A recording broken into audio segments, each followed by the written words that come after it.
រឿងអំណាចស្នេហ៍សាតានភាគទី1រឿងរ៉ាវនាំឲ្យថប់ដង្ហើមស្ទុះសម្រុកចូលមកយ៉ាងកាចសាហាវការឈីចាប់សម្លេងដង្ហោយរោគជំនួសបន្លឺមកម្ដងហើយម្ដងទៀតការប្រឆាំងជាមួយមនុស្សជុំវិញខ្លួនដែលចូលមកក្បែរយឺតទាញកន្ត្រាក់ឲ្យនរណាម្នាក់ដែលទើបនឹងអាចបិទភ្នែកដេកបានភ្ញាក់ដឹងខ្លួនមកវិញកាយមមមួនមានត្រឹមតែខោជើងវែងពណ៌ប្រផេះមួយដាប់ទៅដោយញើសស្អិតទ្រូងហាប់ណែនពេញដោយសាច់ដុំផាតផតឡើងចុះតាមកម្លាំងដកដង្ហើមបំពង់កឹងណែនដូចមានដុំថ្មសង្កត់រហូតដល់គេត្រូវលើកដៃមកទប់អខ្លួនឯងចំពោះភាពវេទនាមួយនេះផ្ទៃមុខសង្ហាប្រែជាស្លេកញ៉ាំងអារម្មណ៍មួយនេះអារម្មណ៍ដែលចង់ដាច់ខ្យល់ស្លាប់ម្ដងវាជាសុបិនអាក្រក់តោងទាមតាមលងបន្លាចគេរហូតមកវាគួរឲ្យខ្លាចពេកហើយហាក់ដូចគ្រប់យ៉ាងវាទើបនឹងកើតឡើងអីចឹងរំលងទៅមួយសន្ទុះទើបគេអាចរក្សាខ្យល់ដង្ហើមឲ្យវាត្រឡប់មកដូចដើមវិញមុននឹងបើកភ្នែកសម្លឹងមើលជុំវិញខ្លួននាពេលនេះគ្រប់យ៉ាងវាស្ងប់ស្ងាត់ខ្លាំងណាស់ឬត្រឹមសម្លេងដកដង្ហើមរបស់គេតែម្នាក់ឯងប៉ុណ្ណោះទាំងដែលក្នុងបន្ទប់ធំទូលាយមួយនេះគេមិនបាននៅតែម្នាក់ឯងឡើយមនុស្សស្រីជាច្រើនអ្នកបានដេកដួលនៅក្នុងបន្ទប់ងឹតព្រាលក្នុងសភាពដែលពិបាកភ្នែកមើលបំផុតក្លិនឆ្អាបឈាមអប់ណែនពេញបន្ទប់ហាក់ដូចជាទីលានប្រហារជីវិតកាយមុំក្រោកចេញពីគ្រែដោយអាការៈធៀងធងបន្តិចតែពេលបាតជើងជន់លើទឹកអ្វីម្យ៉ាងដែលនៅក្តៅហ៊ុននៅឡើយគេក៏ញោចបូរមាត់ញឹមចេញមកយ៉ាងកំណាចខូខើប្រៀបដូចជាទឹករោគចិត្តទេមិនមែនទេ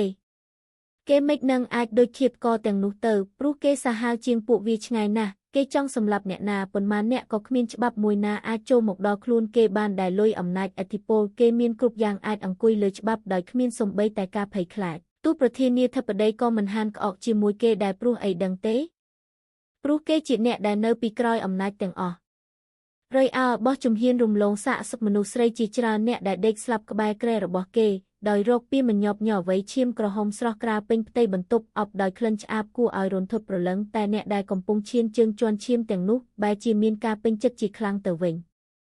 គេសប្បាយរីករាយក្នុងការសម្លាប់មនុស្សយកឈាមមកក្រាលជាកម្រាលព្រំក្រហមគួរឲ្យគប់ចិត្តខ្លាំងណាស់អារម្មណ៍មួយនោះពិបាកក្នុងការបរិយាយតែគេអាចនិយាយបានត្រឹមមួយម៉ាត់ថាវាអស្ចារ្យនិងគួរឲ្យរំភើបបំផុតដៃមុំពេញដោយសរសៃចាប់ទាញត្រចៀកទ្វារបើកយ៉ាងខ្លាំងខណៈពេលជាមួយគ្នានោះស្នាមញៀមបួលឲ្យរន្ធត់ដល់ព្រលឹងក៏បង្ហាញចេញមកអំនឹងកែវភ្នែកក្រហមញ៉ាំងដូចពួកស៊ីសាច់មនុស្សក៏បាញ់ឆ្ពោះទៅទិដ្ឋភាពនៅចំពោះមុខវាសប្បាយទៀតហើយ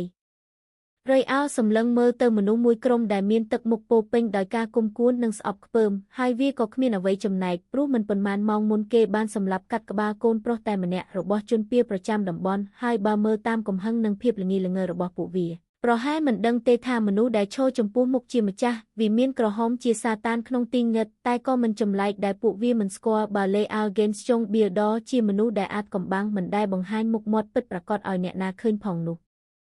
ឯងមែនទេជាអ្នកសម្លាប់កូនប្រុសយើងសម្រែកពេញដោយទោសៈជ្រែកខ្យល់លាន់កងរំពងកែវភ្នែកក្រហមច្រាលដូចឈាមផ្ទៃមុខខ្មៅប៉ែគួរឲ្យខ្លាចតែមិនបានធ្វើឲ្យអ្នកអំខាងទៀតព្រឺព្រួចបន្តិចសោះគេផ្អែកចំហៀងខ្លួននឹងទ្វារផ្អៀងកញឹមយ៉ាងសង្ហាមុននឹងហើបបូរមាត់សិចស៊ីពោឡើង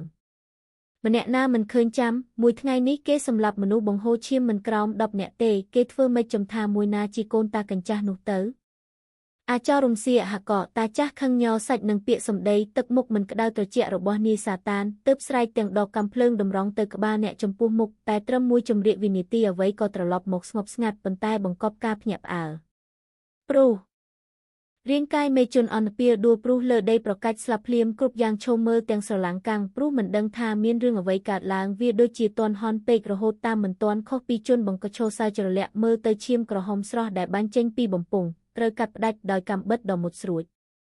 កែវភ្នែកក្រហមឈាមជ្រឹមមើលភាពឆ្លេឆ្លារបស់កូនក្តាន់ដែលបាត់មេគ្រប់គ្រងមុននឹងគ្រវីកាំបិតនៅក្នុងដៃទាំងសងខាងយ៉ាងប៉ិនប្រសប់ក្នុងត្រចៀកហាក់ដូចបានឮភ្លេងអូប៉េរ៉ាយ៉ាងពីរោះរណ្ដំទើបគេបិទភ្នែកគ្រវីក្រវ៉ាត់កាំបិតយឺតជុំវិញខ្លួនតាមចង្វាក់ភ្លេងដែលខ្លួនបានឬកាំបិតតូចប្រែជាដាវសាម៉ូរ៉េយ៉ាងវែងមួយដាវដែលរលះចេញទៅដកត្រឡប់មកវិញដាបសុទ្ធតែឈាមក្រហមស្រស់សំឡេងស្រែកធ្ងួចធ្ងរពោពេញដោយក្តីឈឺចាប់ក៏បន្លឺឡើងមិនដាច់សូរ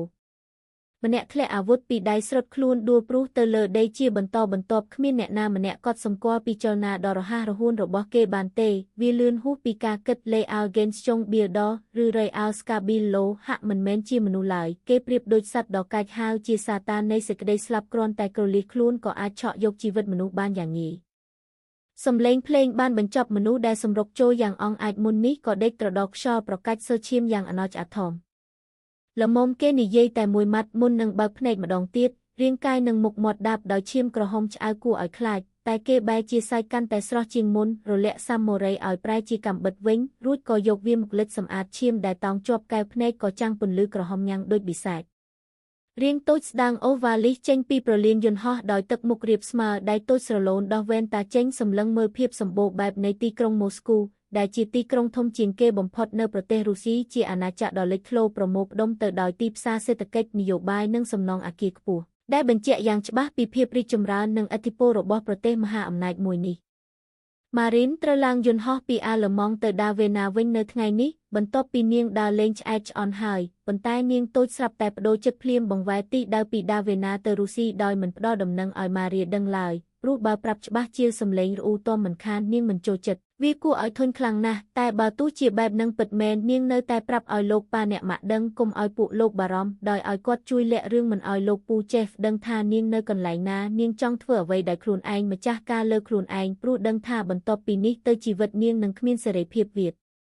រលុបទៅរកសភាពដើមដែលមានវត្តមានសូមចុច Subscribe និងដាក់សញ្ញាកណ្ដឹងដើម្បីបានភាគថ្មីទៀត